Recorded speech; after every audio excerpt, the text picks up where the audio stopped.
Bonjour et bienvenue dans le Club Éco de la Tribune Objectif Aquitaine. Nous sommes aujourd'hui dans le cadre d'une émission très particulière réalisée en partenariat avec le réseau des Greta d'Aquitaine et nous allons partir tout de suite à la rencontre de ceux qui bénéficient de ces services. J'ai aujourd'hui le plaisir d'accueillir Jacques Daniel. Bonjour. Bonjour. Vous êtes le directeur du réseau public départemental, en Gironde donc, d'aide à domicile. Pouvez-vous nous présenter cette structure? Alors, c'est une structure d'aide à domicile publique qui est gérée par l'Union départementale des CCAS de Gironde, c'est-à-dire les centres communaux d'action sociale, mais aussi des intercommunalités. On intervient sur à peu près un tiers des communes girondines, avec aujourd'hui à peu près 1200 agents publics qui accompagnent à la fois des personnes âgées, dépendantes, et des personnes en situation de handicap. Quels sont vos liens avec le Greta?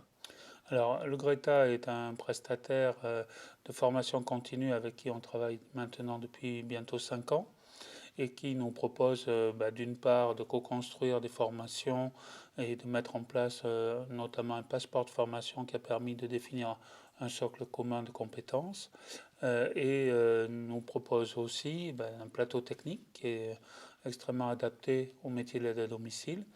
Et en plus de ça, je dirais une qualité d'intervenant professionnel extrêmement pertinent par rapport aux évolutions du métier.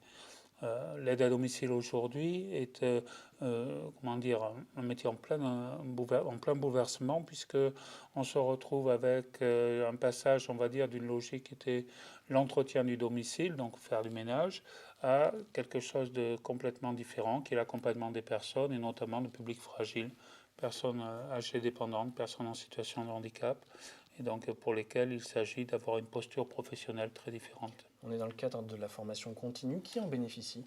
Alors, essentiellement les aides à domicile et les auxiliaires de vie. Environ 1200 agents, je dis, et des responsables de secteur qui assurent la coordination de cette activité, qui font le lien entre le public auquel on s'adresse et les acteurs de terrain.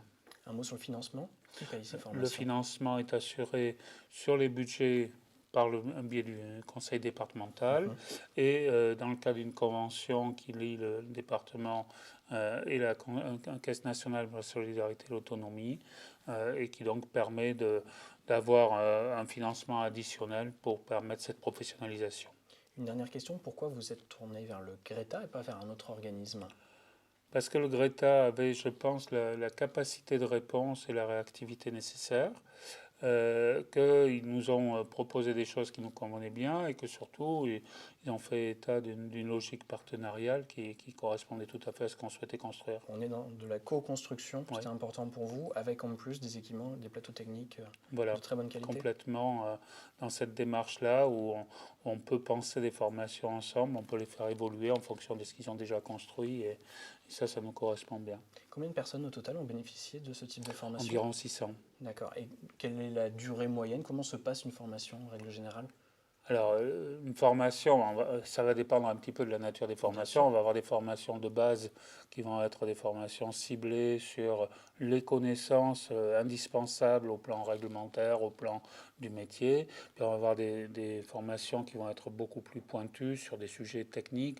Ça peut être l'alimentation, ça peut être des gestes précis sur de l'aide au repas, de l'aide technique pour le lever, pour le coucher, l'aide à la toilette, enfin des choses qui touchent éventuellement même à l'intimité de la personne et sur lesquelles il faut avoir des limites bien précises. Du concret et du pratique. Voilà.